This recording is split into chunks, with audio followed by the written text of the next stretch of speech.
রোহিত শর্মা আর বিরাট কোহলি নেই। ভারতের test cricket নতুন যুগে পা রেখেছে। সে যুগের শুরুতেই যশস্বী জয়সওয়াল, শুভমান গিলরা রেকর্ড করে বুঝিয়ে দিলেন রোহিত কোহলির যোগ্য উত্তরসূরি পেয়ে গেছে ভারত। হেডিংলিতে ইংল্যান্ডের বিপক্ষে সিরিজের প্রথম টেস্টের প্রথম দিনই ভারতের দাপট।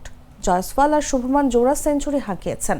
3 উইকেটে 359 রান নিয়ে প্রথম দিন শেষ করেছে সফরকারী দল।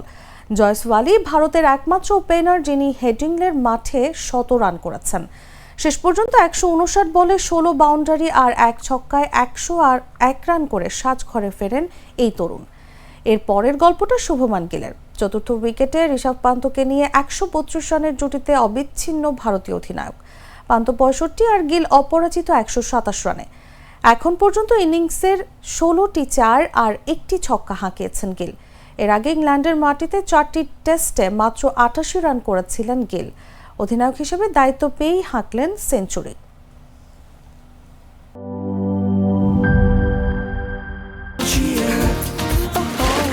চিল হবে রিফ্রেশিং মুডে। চিয়ার আপ, চলো উড়াই খুশি।